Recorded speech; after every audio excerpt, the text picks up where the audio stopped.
This is the ABQ Business Podcast with your host, Jason Rigby. Each week we'll interview visionary business leaders to inspire the creative power and spirit that's in every entrepreneur. Discussing strengths, weaknesses, strategies, systems, and the problems we can all solve together for a new future for local small business. What is up, guys? Super excited. We've got some snow here in Albuquerque, which is unusual, but my guest is all the way, how would you say it in the United States, Doc? Do you say it's like, because I know like in England, you say over the pond. I wonder if somebody is in Australia, what we say, or what do you guys say? Down under. Down under, yes. Oh, I don't know why the hell I wouldn't remember that. Come on. Yeah. No, all the way down under. Yeah, that's cool. But Bill Docker is the CEO of Athenia. He's a host of Brolosophy podcast, and he's a remote recruitment specialist working with companies at the solopreneur stage all the way to billion-dollar brands. And Doc, I want to get into, we'll get into your company and remote recruiting specialists, but you have a pretty interesting life. And so what, is every Australian, is that pretty typical that they're surfing, hiking, and, training? You always see that, when you see Instagram influencers out of Australia. Did you live in a different, did you live kind of more towards the coast or? Yeah, I did actually. So I'm in Melbourne now. And for anyone outside of Australia, if I was to meet you abroad, I would say, I'm from Melbourne. But realistically, where I grew up was about an hour and a half south of Melbourne, a little coastal area called the Mornington Peninsula. Really beautiful part of the world, really kind of very big with travellers and tourists around, Victoria when they come visit Melbourne and so forth. But where I grew up was actually 20 metres across the road from a surf beach, right back beach in a little area called St Andrews. So, I kind of grew up with a beach at my doorstep and, lots of really great hikes and wilderness and coastline and so forth.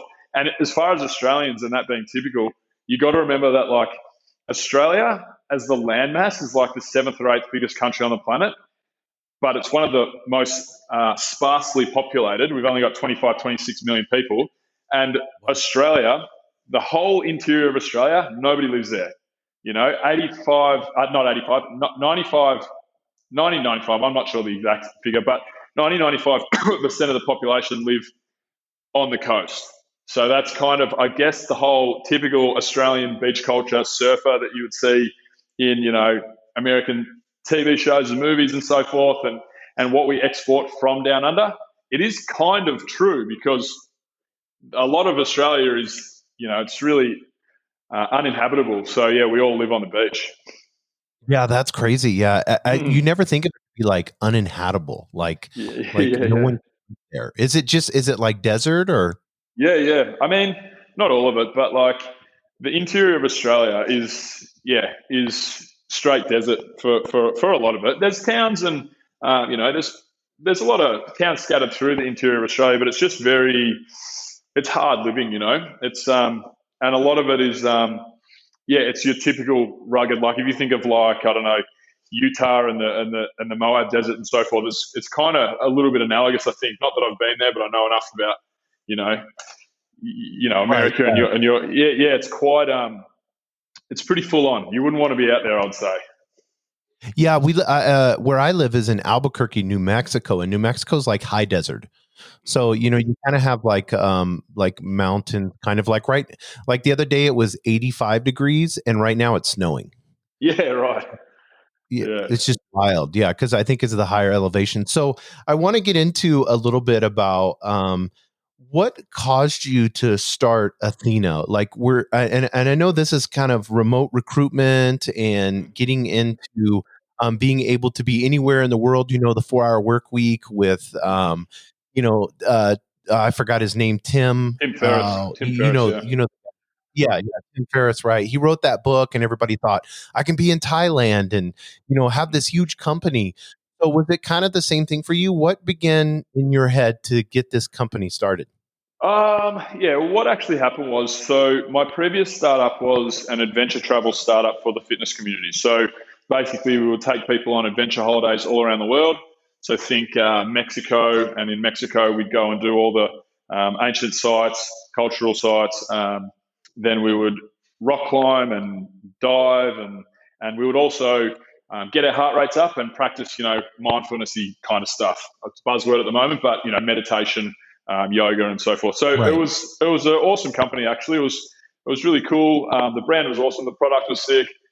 And I ended up getting a business mentor kind of come across my path, and then I entered his top level program. It was one of those one-to-many business consultancy kind of firms, probably the best paid or unpaid mentor I've ever had. And at the time, it was funny, I was never paying for the service because my brand was really quite popular in the Australian market in the health and wellness space, and he was a fitness industry business consultant, basically. So what happened was, just due to necessity, because the business model of Adventure Fit which was my previous company, was a really poor business model. Travel, trying to sell a high ticket item. The travel industry it's a tough sell. So, and it was also my first startup really. So, I did a lot of things wrong, or just made a lot of mistakes along the way, and that's fine. But due to the fact that we're always really cash poor, I actually read the 4-Hour Workweek, Tim Ferriss, like you mentioned, and I was like, all right, cool. I've got to be able to find team members that, I can't hire anyone in Australia. It's just impossible for me to be able to do that, to grow the business, but I need assistance or this thing's just not going to get off the ground. So I ended up building a team through Latin America and Southeast Asia that were excellent. And everybody thinks kind of like virtual assistants and so forth when they think of, taking anything abroad. And initially I called my guys virtual assistants. So Athena only at its biggest was a team of 5 or 6. Not Athena, sorry, Adventure Fit. And what happened was I had these team members that were working with me, and then really I started calling them virtual assistants for a handful of months, and then I kind of thought to myself, why am I calling these guys virtual assistants? It's, one of them is really my operations manager, one of them is our media producer, and one of them is, can't remember what the exact term was, but basically customer support and administrations. Why am I terming them virtual assistants? So I gave them all proper job titles. I had a social media manager as well, from Latin America. So gave them all job titles, and then basically for the next couple of years, we grew Adventure Fit to quite a decent sized brand, really great product, so on and so forth. So my business consultant that I mentioned, Drew, so he said to me at one point, he saw all my systems that I had and the team that I'd been able to build remotely from all around the world. And he said, this is really excellent. This is crazy. Can you implement what you've done in my business? So I said, yeah, cool, no worries. So he was up in Byron Bay, up further along the east coast of Australia. A lot of people would have heard of it. So I went up to Byron Bay and I spent 3 days with Drew and basically kind of, reshaped his business, helped him find some really good team members abroad. And he said to me, he said, mate, you've made me literally $100,000 in 3 days. This next year I'll be $100,000 more profitable. And I said to him, yep, that's exactly what I've done. So he then said to me, all right, cool. How do we implement this? How do we teach my high level clients, my high paying clients or whatever, how do we teach them these same systems and so forth? I said, well, however you like. So we did some workshops and webinars. I presented at some events, so on and so forth. And then we had 50 to 100 people that were really keen to find really good help abroad. And the next thing for me to do was, okay, cool, I'm going to go and find a referral partner that will get a little percentage, like a partnership percentage or whatever, so we can keep putting time into helping Drew's community and they'll get an awesome result. And then, so I went off and started looking around the internet for places to, refer people. And I came back to Drew. This was about 3 weeks later. I was up in Byron Bay again. I remember we were having Mexican, a couple of beers and some tacos. And I said to him, look, mate, here's the 5 places that I've found around the internet, and here's what they offer. I said, these guys, the product looks pretty good, but the brand is really, really terrible, and I don't like it. I said, these guys, they've got a good offering. Their product looks okay. Here's these guys. And it was all very ho-hum. It was all none of it fired me up. None of the brands that were out there, the companies that were out there. I said to Drew, I said, mate, to be honest, I've got a different idea. I said, bugger all these guys. I said, I reckon we set out and we do this ourselves. There's a great business model here.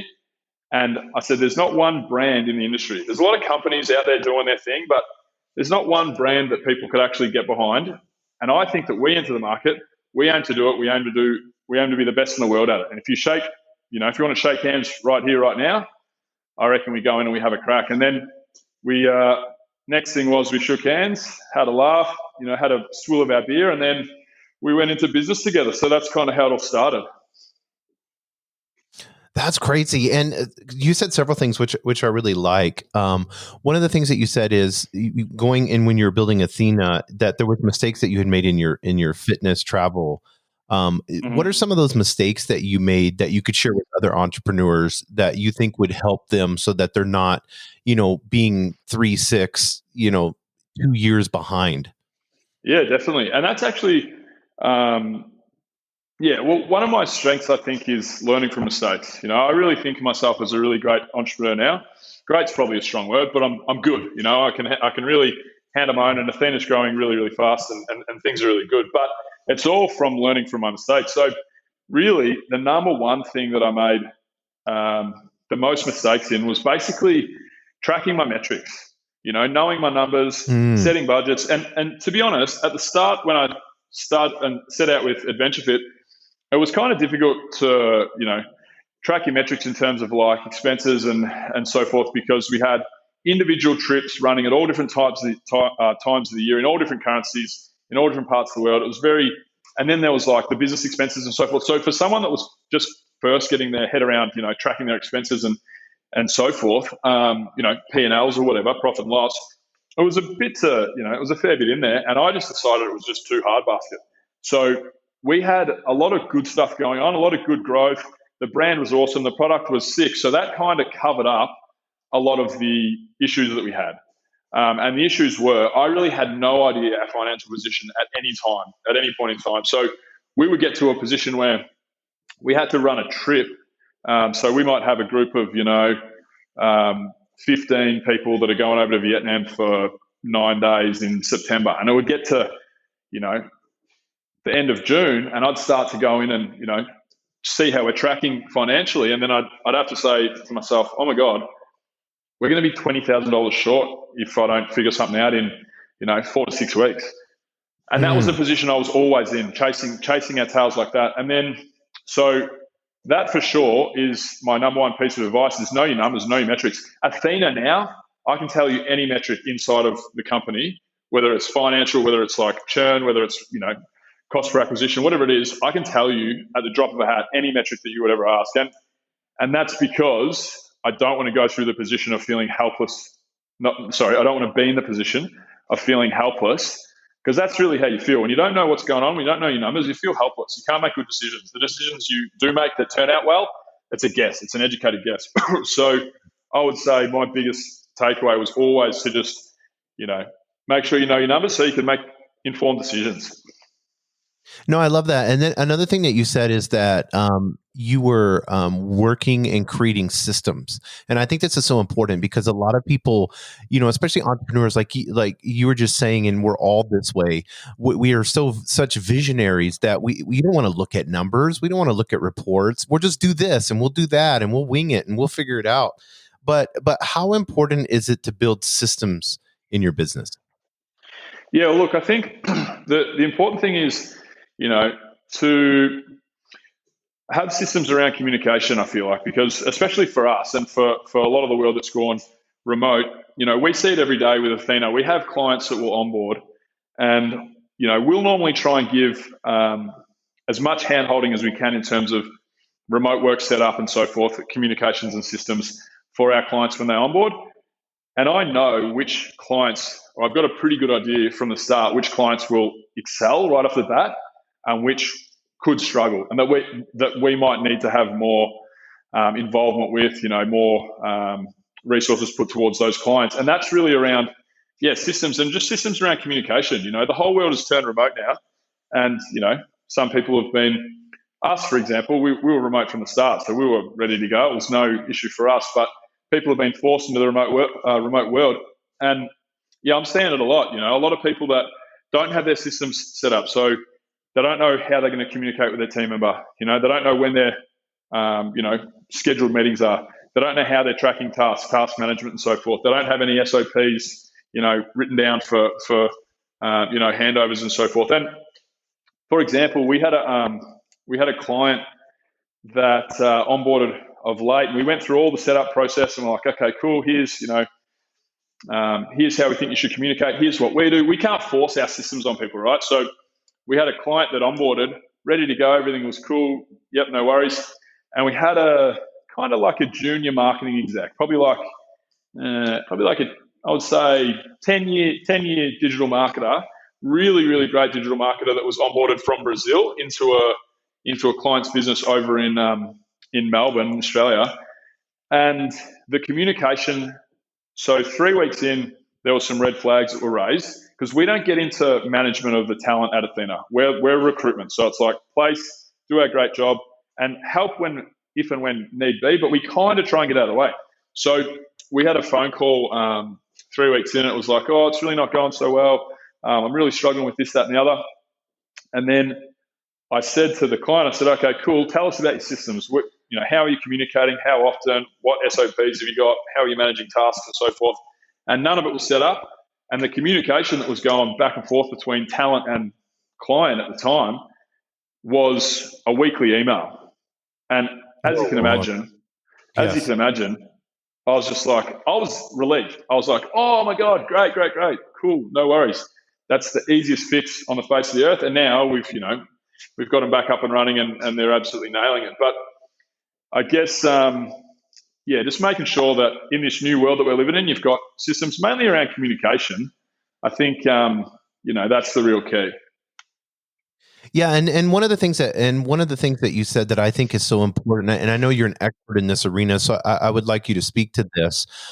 You said that you were looking at this company and their branding was all wrong. So no matter how many systems you have in place, no matter how many people you're recruiting to get, outsourcing and all this, if your branding's not right in the first part, you're kind of screwed right off the bat. You're just walking down the wrong trail. Can you talk a little bit about how you look at a company when you look at branding and how, you're branding your companies? Yeah.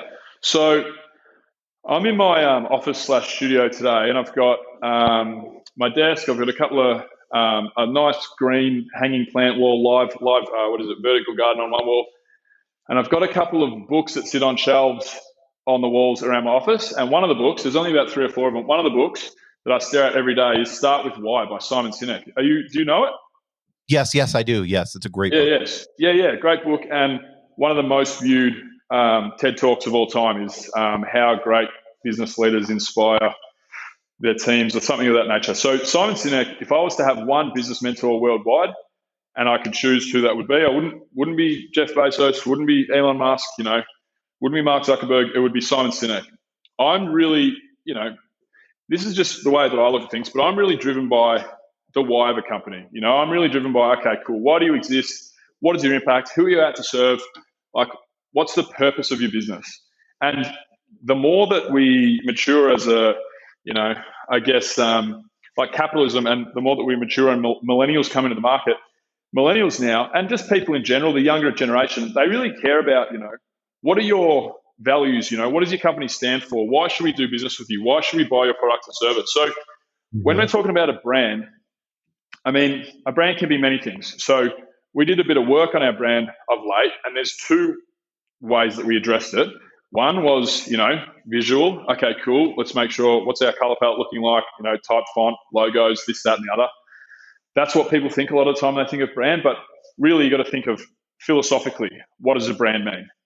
Why do you exist? That's the core of your brand, is why do you exist?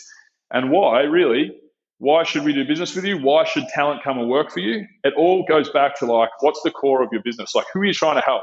Us, for example, Athena, the name Athena comes from the Greek goddess. So the Greek goddess Athena was the goddess who breathed life into man. And the reason we're named Athena is because when we really set out, we were like, okay, cool, who are we helping and how do we help them? Who's our target market? What problem are we solving? And we kind of said, all right, cool, we want to help small business get time back in their life. Things have changed a little bit since. We've got a few, and we've retweaked our brand a little and this and that. But when we first set out, it was, okay, cool, we want to help small business to scale their team, and get time back in their life, scale their business, get time back in their life, basically.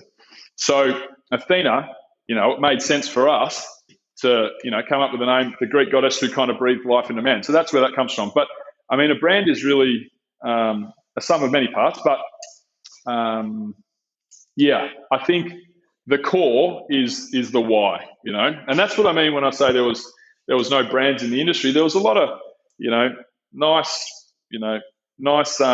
logos and a few all right websites and so on and so forth. But there was nothing that you wanted to gravitate to because of what they stood for. Like I'll give you a couple of examples. I sleep on a koala mattress. So koala mattresses, they're actually a bit of a straight rip-off of Casper mattresses in the US over you guys are probably very aware of Casper. So very similar. They're turning over a couple of $100 million. They're a really big company in Australia now. And basically, they're a 1% for the Planet member. So 1% of all their revenue goes to fight environmental causes. They're a B Corp, certified B Corp, which is like the highest pretty much certification you can get to show that you're doing business in the right way. And they have a lot of other bits and pieces around, like, they sponsor endangered wildlife, every mattress that you buy, so on and so forth. All their marketing, all their branding, all their communications is absolutely tight. The story that they tell is awesome.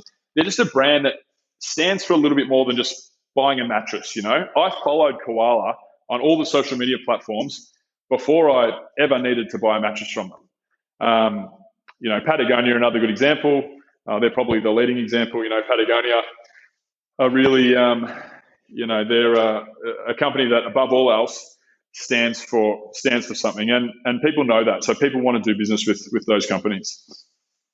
No, I love that. And every time I think of branding, I always look at, like great companies, like you said, and then, really horrific companies and the way they do it, like super old school. And a lot of people don't realize millennials are 35 now, and they're one of the highest purchasing age groups right now for products. So I'm glad that you brought that up. You said something, and I know you work with small businesses on this with Athena about scaling your business.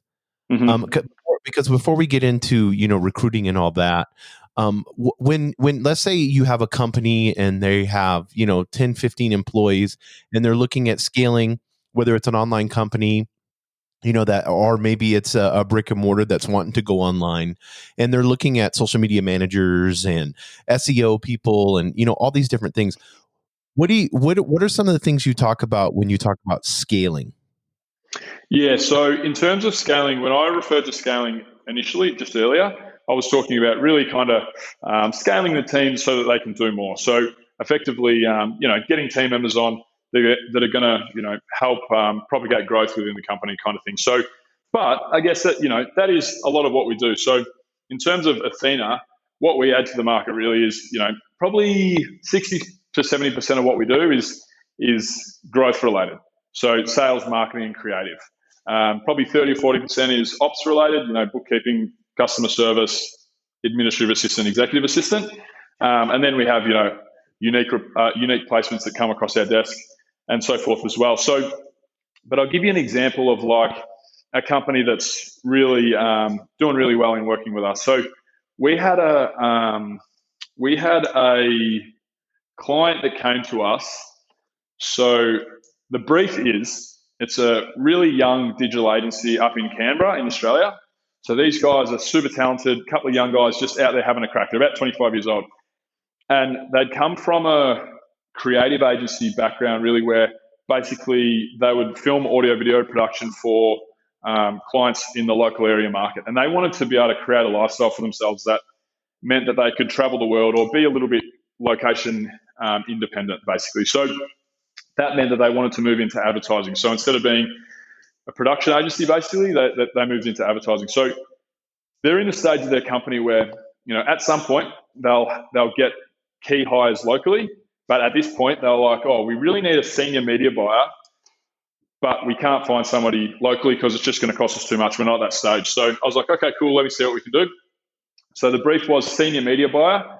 So what we're able to do, we ended up getting a guy, Danilo. So Danilo is a 39-year-old marketing exec out of Italy. And he had been in sales and marketing for about 15 years. His second last role, he worked all over Europe in like really large agency roles. His second last role was at a place called in London, and he managed one key account there, and that was Puma EU, so all of Puma's marketing. So that's like Facebook, Instagram, YouTube for Puma in all of Europe. And his marketing budget that he had there was 35 million euro. So, in Australia, it's a $50 million Australian marketing budget. So Danilo is a 120, 150K exec in Australia, to get out of bed. Let's talk USD, sorry, because I know most of the listeners are USD. Let's say, he's a 90 to 120K, to get out of bed kind of guy. Mm-hmm. And to plug Danilo in with Cam and Sam up in Canberra through Athena, it was something around, 20 to 25 to kind of 35K, something around that mark is where, they ended up getting Danilo on their team. So that's a genuine superpower for a company, So, when people think of taking any role offshore, they think of offshoring, outsourcing, virtual assistants, Philippines, India, and people don't really, there's not many people out there, I don't think, that are kind of, we sit in a really interesting position, right in the middle of outsourcing and offshoring and regular recruitment, and executive search, local executive search. But yeah, so that's kind of how we're able to help companies, I guess, just by plugging in exceptional growth-related talent, I guess, to answer your question. So, like when you're looking at, because I know you said most of it's sales, marketing, creative. When you're looking at sales, like what are you seeing? Like if there's an executive listening right now and he's, got a sales team and maybe he's not too excited about it.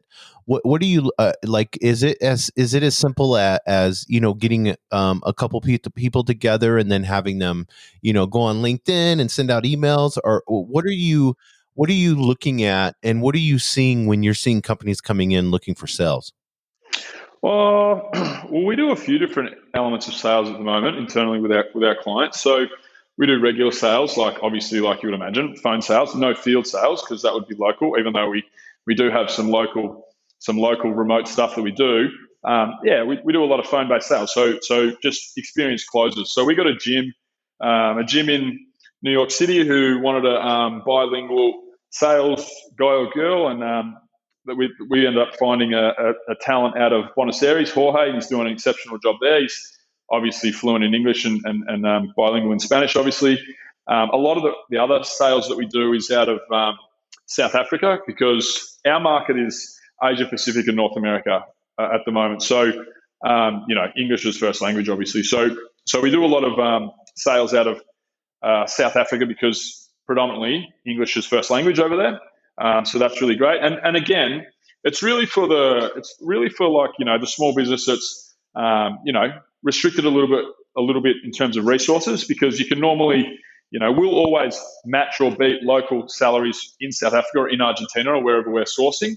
But that'll still provide a 2/3 cost saving to the client of ours. So, but what I was going to mention is another bit of sales that we're doing at the moment, we're doing a lot of, is actually sell by chat. So social selling. So it's kind of like a real, don't know what you would call it, movement, craze, fad, tactic, strategy. I don't know.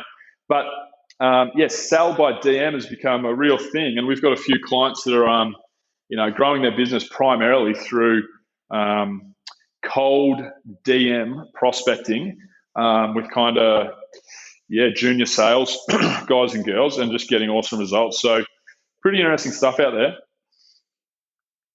No, I love that, because a lot of times, like you said, it's 2/3 of cost, and I think everybody goes to like you said, the Philippines or India or something like that when you're looking, and I think a lot of people could understand it. It's like I'm trying to get somebody to write blog posts, and then I'm hiring them from the Philippines, and I'm getting this product and it looks horrific, where if you go to some place like South Africa, Australia, you're going to have where English is primary, then you're going to have that ability to be able to do that. And I think that's why it's so important for your company, because you're able to recruit in that format. So like, I know marketing is huge, and I would imagine that's probably mainly your, is that pretty much your bread and butter?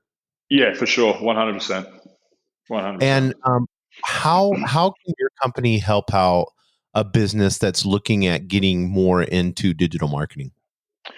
Yeah, good question.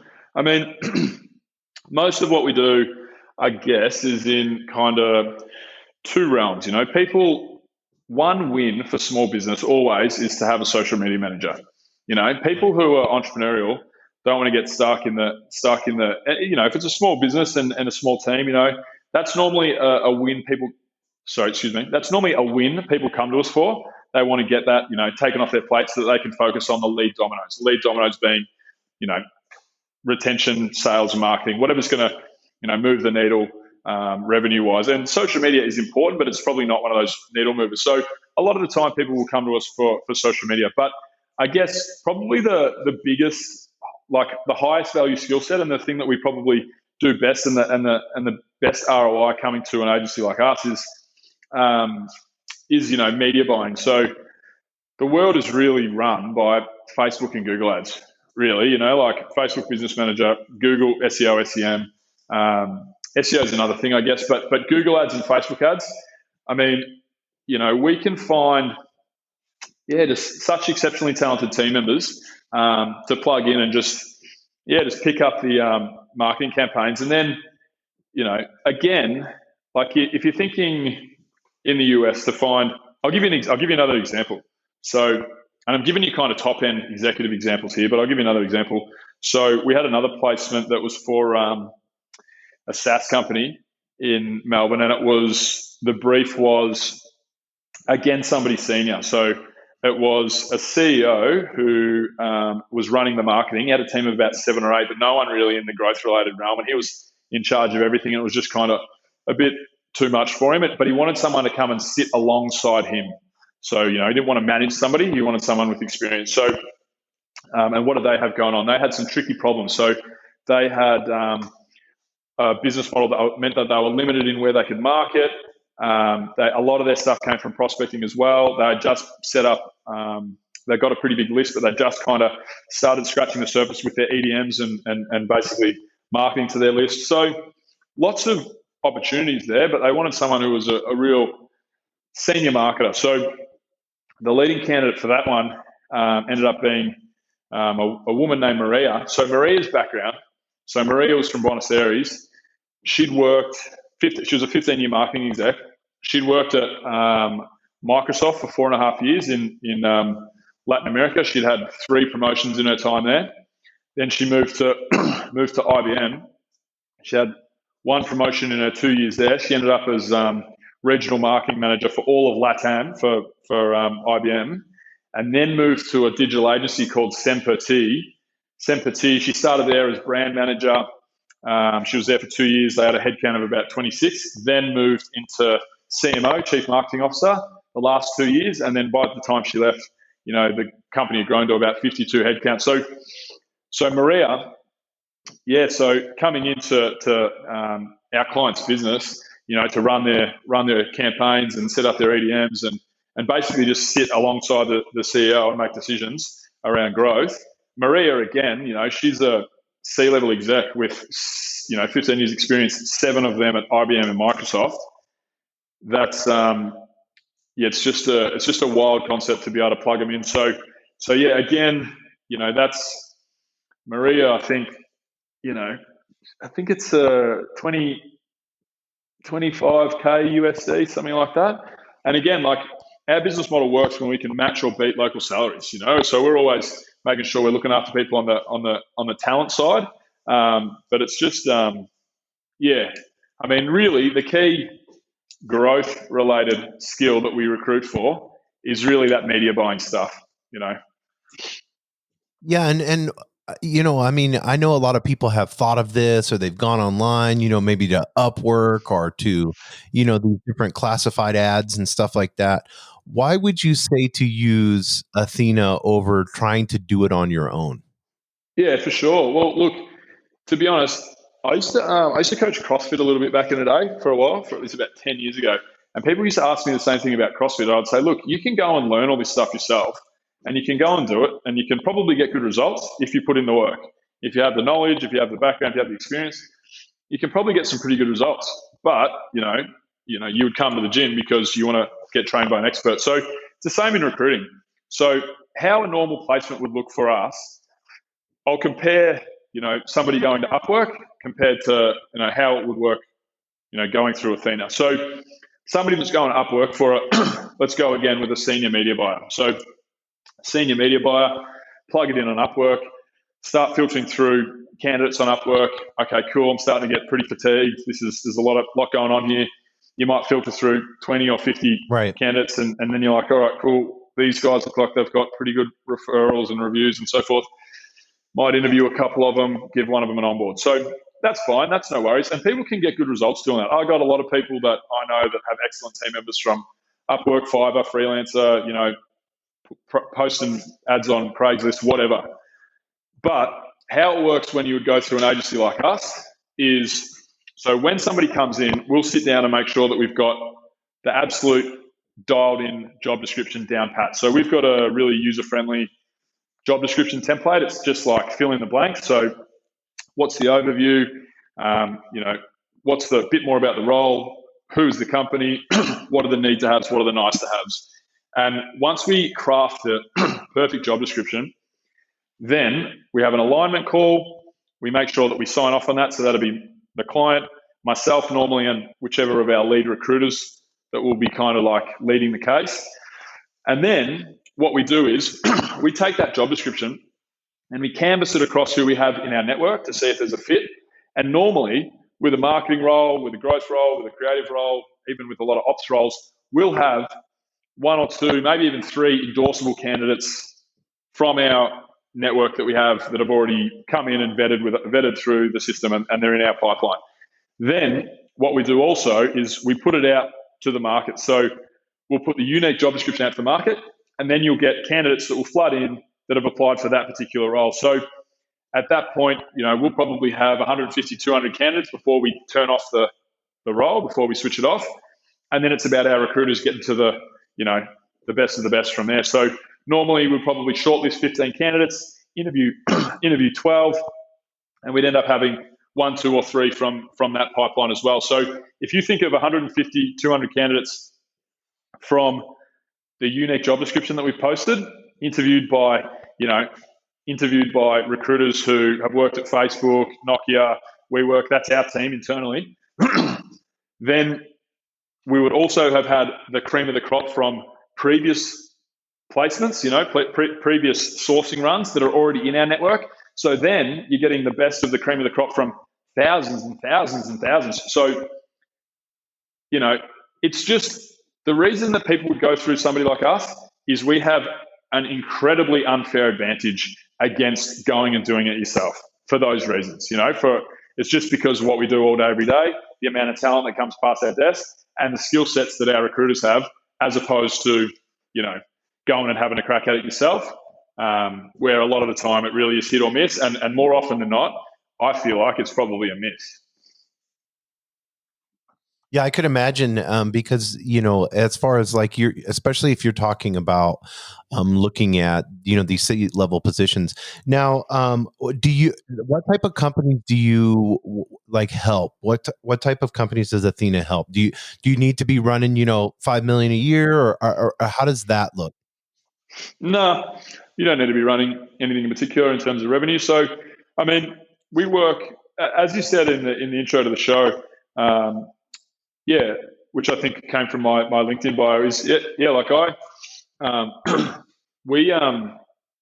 we deal with people from solo entrepreneur stage all the way to $1 billion brands. So, what we probably do most of is small business. People that are set up really well might be, small to medium-sized business. So target markets for us at the moment that we're looking for, we do a lot of work in the financial services and professional services realm. So, law firms and so forth and accountancies and the like. and we do a lot in digital agencies and creative agencies. So they're people that we target. But I mean, people that can use our services really well, it's just any small business, So I guess key things that people would be thinking if they might be a fit for us is like people that are really stressed about the fact that they find recruiting very hard. They find every time they try and recruit somebody remotely, they have a hit and a miss or a fail. Somebody that's really time poor, somebody that's a bit stretched resources wise, but needs additional headcount. Needs team members to come in and help them in one way or another.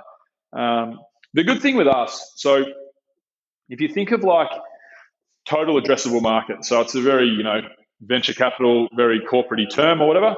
But like, how big is the market that if you grew to as big as you possibly could, what is the size of the market that you could address? Our market is trillions and trillions of dollars of the total addressable market because we're in the business of making businesses more money. Everyone needs staff. Everyone needs talent. We're really good at finding that talent. And so I guess that answers your question. I don't know.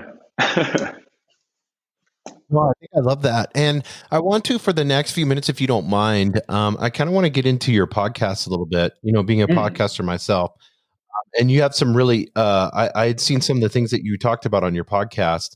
And it's Brolosophy podcast. Can you just look it up on iTunes or whatever? Yeah. It's just Brolosophy on all iTunes and all the platforms. But yeah, Brolosophy. So the subheading is telling interesting and important stories, and the subheading is philosophy through the eyes of an idiot. So Brolosophy, it's yeah. It's I need to listen to this. Yeah. Well, it's classic. I mean, we've had some incredible shows, some awesome shows. I mean, basically, I just like talking to people that have an interesting story. So, for example, we've interviewed child soldiers, corrupt cops, porn stars, astrophysicists, storm chasers, MMA champions, just a real eclectic group of just interesting people. I like being in a conversation and feeling like I'm having my mind blown, So yes, exactly. Yeah. So for example, like when we started the show, when we started the podcast, it was really like driven a lot by health and fitness and wellness and so forth. And that's cool because I'm very much into health, fitness, wellness, but it just seemed like the conversations kept kind of being, okay, cool. Like, how do you manage your macronutrients? All right, cool. How do you improve your back squat? 1 RM and so on and so forth. And these are like cool conversations, and I loved meeting the people. But the content, I was like, I kind of feel like I know a lot of this, and a lot of it I'm just not that, I'm not that excited by. And then it was actually about 20 shows in. And what happened was we had a woman named Diane McGrath, and she came through the system because she was a biohacker. So health, wellness and supplements and all this stuff. And so we started looking up Diane because we got her on the show to talk biohacking. And then we found out that she was one of the final candidates. She was in the final 100 of the Mars One project. Do you know the Mars One project? Do you know what I'm saying when I refer to that? No, what is that? So Mars One. So obviously, SpaceX and so forth, want to take people to Mars. Oh, yes. Okay. But yeah. But so Blue Orbit, which is like Jeff Bezos's Mars moonshot, I think, and there's a number of people, NASA as well. A number of people that want to take people to Mars. But there was this crazy Dutch entrepreneur named, I think his name was Bas Lansdorp. I'm relatively certain that was his name. He started this company called Mars One, and basically the premise was it was a one-way ticket to Mars. Do you remember that? Do you remember that kicking around about 5 or 7, maybe 8 years ago? Yeah. So that was the Mars One project. It was the one-way ticket to Mars. A lot of people around the world were saying this is never going to take off. This guy's crazy. This is too many issues there.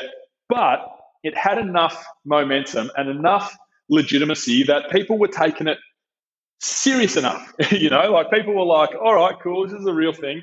And then anyway, so Diane hundreds of thousands of people, maybe millions, I don't know, hundreds of thousands of people applied all around the world to be one of the final four that go and hit the ground running at Mars. Start a colony, one-way ticket. And Diane was in the final 100. So when we were podcasting, we were like, as I said, health and fitness, wellness, so on and so forth. And then we had Diane come across our desk and we're like, oh, cool, biohacker, this will be fun. And then we started doing a little bit of research and we found out that she was in the running for the Mars One. And then we were like, all right, cool, scrap that original interview. Let's talk about this. And then through that conversation, which, as you can imagine, was insanely fascinating, it was like, my first question was like, hey, Diane, what on earth are you thinking? Or excuse the pun, like what, you want to leave this planet and go and set up a colony on Mars. Like, tell me what's going through your head. It was just the most fascinating conversation. And as soon as we had that conversation in the bank, like, we pressed stop on the recording gear and we were like, man, that was so epic. So then we just started chasing interviews like that. Where can we find a story that is really, really fascinating that people won't have heard before? Like, whether it's motivating, whether it's, inspiring, whether it's sad, whether it's, just pure interesting. Like, I've got a guy I'm looking at in my studio. I've got a chalkboard wall and the guests come and sign their names after they've been on the show. Blackboard wall. And one of the best conversations I had recently, which was it was incredible, was with a guy named Dr. James Martin. And James was a criminologist, and he had spent his life in two fields. One was, I don't know how to verbalize this correctly. I don't know exactly how to explain it. One was basically gang governance in slums. So like how slums in Africa, slums in Brazil and so forth, police can't go in there. So the people that actually govern the slum and basically protect, it's the gangs. So like that was one of his major fields of study. Say that again, sorry? He was doing a study on that? That's so awesome. Well, he lived in Johannesburg, in their major in Johannesburg for like 3 years and spent most of his time in their heaviest slum. Like, police can't even get in there. And he was, so you can imagine that was the beginning of this conversation. That was the less interesting part of this conversation. As you can imagine, I was fascinated. So the second half of this conversation was, so James moved from the slum governance and whatever you call it. He moved from that field of study to dark web drug dealing. So James's whole day is like chasing these, just dark web drug dealing is incredible. Like, it's basically foolproof. It's really hard to catch people. Most people that are in the dark web drug dealing game are all tech nerds.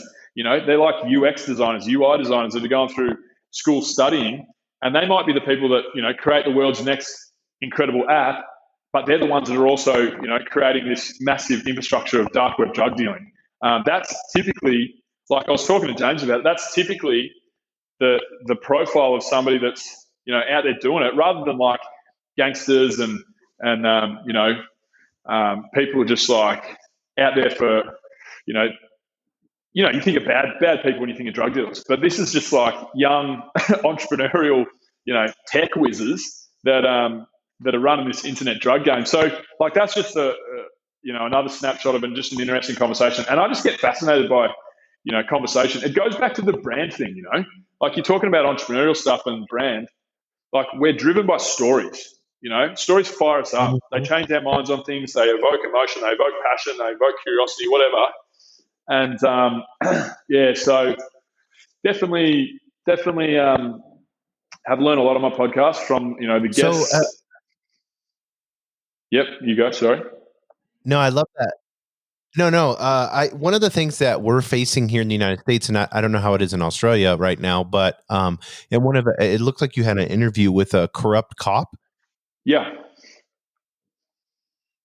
Yeah. Are you guys like facing the same issues that we're facing? I mean, it's been brought to light and we've got all these cameras and, we're seeing all this, not that, of course, not all cops are bad and all that, but we're seeing a lot of this footage, that's put on, Instagram and out there on social media, and then we're seeing that there's, corruption in law enforcement. Is it the same as it is here in Australia? Well, to be honest, no, probably not. And to answer your question, but that particular show was with a police officer from the United States, and it was also a gentleman that had kind of done all of his heyday was the 1980s. So it was a guy named Mike Dowd who was there's a documentary called this what is it, the 6-5? No, the 6-5 maybe. Oh, damn it, I can't remember what it is. But it's a documentary he was like one of the chiefs of the 6-5 precinct, and he was corrupt, and he was selling drugs and working for the mafia and working with Colombian drug smugglers and so forth. He did lots and lots of bad stuff. So that was the conversation I had with that guy. Yeah.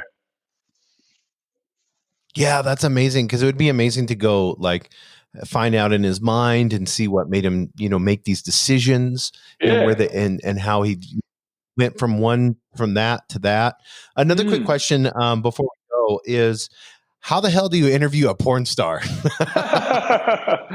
Oh my God. So so it's funny because we used to go to all the different expos in Melbourne, so if they have the Health and Fitness Expo, what's it called, Comic Con, Sexpo, so on and so forth. You'd get international stars in a bulk scenario. You can walk around and try and set up interviews. So Sexpo came up, and so I used to have a co-host, Tommy, and man, he's the funniest guy on the face of the earth. And Sexpo came up and said, Tommy, we've got to go to this. He said, yeah, let's do it. So Tommy used to do a thing on the show, and it was called Tommy's Tribute. So Tommy would get a song, like a famous song, Red Hot Chili Peppers or Led Zeppelin or whatever, famous song. He would get his guitar and he would remake the words to just take the piss out of the guest, so to speak. Just like, welcome to the show, but also just get us off to a real good start. And then I can't remember the exact song that he sung to Yasmin, the porn star, but oh my God, was it just awesome, but painfully awkward at the same time. So, oh man, it was pretty funny. Yeah. So that's kind of how that happened. That was actually the hardest conversation out of all conversations for me to keep on the straight and narrow. Pun intended. As you can, yeah, that's right. As you can imagine, my God, I was trying my hardest, and Yasmin was lovely. She's cool. I like her. But she was just she's genuinely a wild character.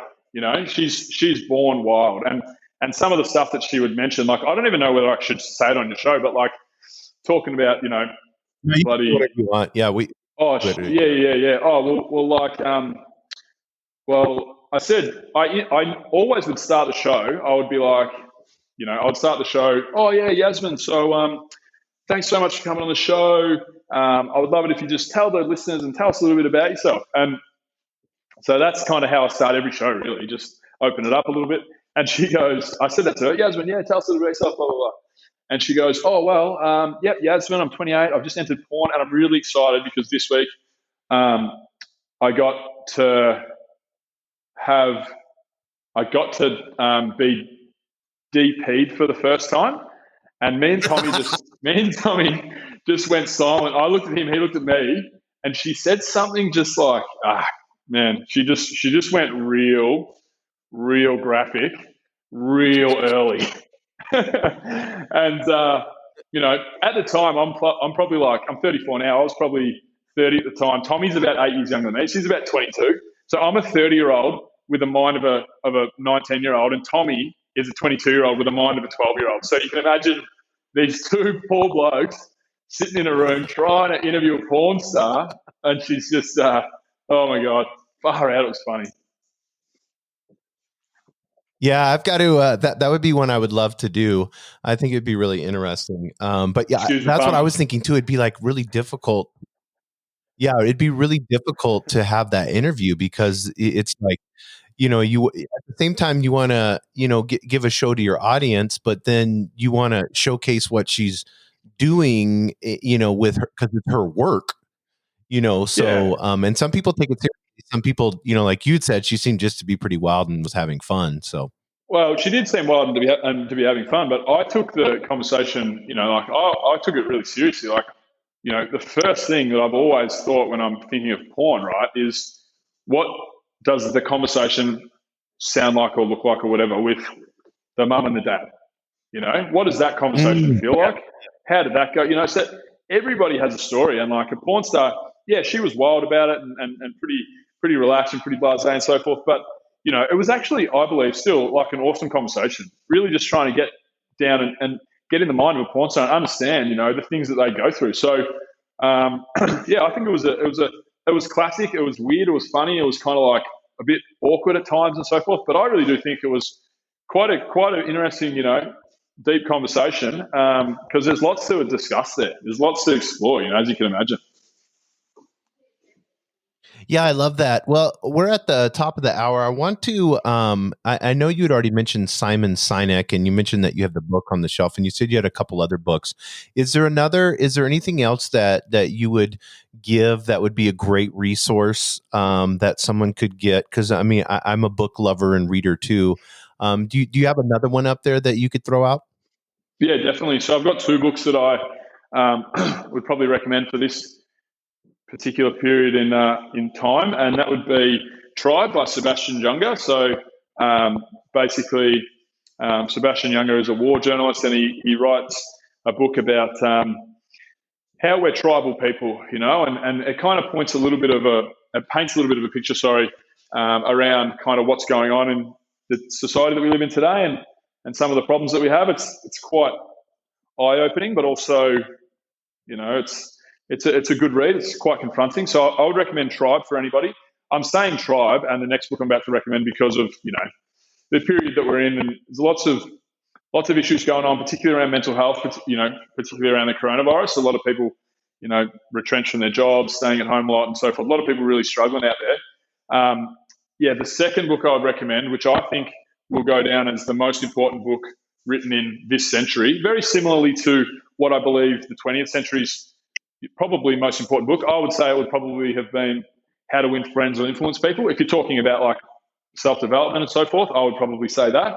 I think Lost Connections by Johann Hari will be this generation's or this century's most important book. And Lost Connections is basically an overview of what's going on in our society today. And he talks about a number of connections that we've lost as a society. So connection to nature, connection to people, connection to a meaningful future, connection to, this, that, and the other. There's 7 lost connections. And he basically talks about what's going on right now and the mental health epidemic and why some of the reasons might be behind that.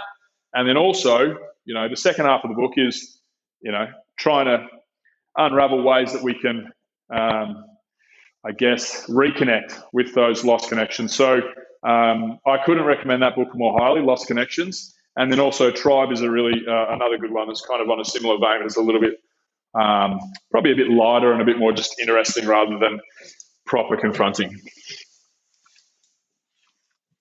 Yeah, no, I haven't read Lost Connections. I'll have to get that one. When I read Tribe, I having a marketing mind, I just went right into branding with that book. It just seemed like it, like building a tribe and, having, if you have your why right, and like you mentioned that Koala mattress company, they have their why exactly right, figured out. They have the branding, and so they're building a tribe of people around them. Yeah, definitely. I think people want more so than ever to feel like part of a community. I'm a big believer in a concept of the third place. The third place, first place and second place being, first place and second place being your home and your work.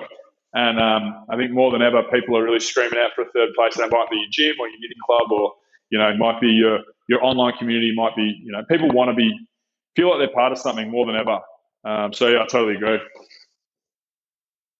No, I love that. Now, if somebody wants to look at Athena, or they want to see how would they? Is it just is it the athyna.com or?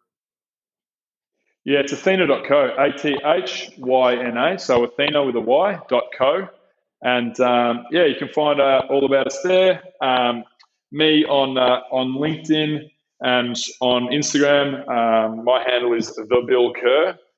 So just THE Bill Kerr, KERR. So you can find me on Instagram or LinkedIn. If you just type linkedin.com/the Bill Kerr, you'll find my profile. And then, I think easiest way for people to start a conversation is just jump in and say good day to me. And then obviously you can go through the regular process, opting in on the website and that, which is Athena.co.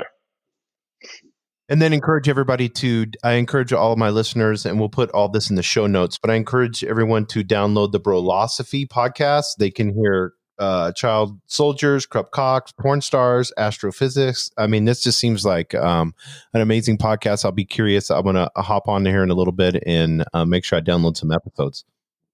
Cool. Well, thanks, Doc. I appreciate you being on the ABQ Business Podcast. It's exciting. I know you gave a lot of gold nuggets out there for everyone, especially entrepreneurs that are either looking at getting started or maybe small business owners that are saying, due to COVID and everything that's going on, and there's more people working at home now more than ever. So why not have your company step in, help out, and get someone? I mean, you could, if you have somebody 20 miles away and you're only communicating through Zoom, why not have them, 2,000 miles away and be able to save cost and get experts, true experts that can help you in your business? So thank you, Doc. I appreciate it. Oh, yeah, no, I appreciate you taking the time to have me on the show, Jason. And I've loved it. Thanks a lot. Thank you for joining us on the Albuquerque Business Podcast. And thanks to our sponsor, RigbyDigital.com. Make sure to subscribe and share. And go to abqpodcast.com. Get show notes, resources, and links to everything we talked about today to help you navigate your journey as an entrepreneur and business owner.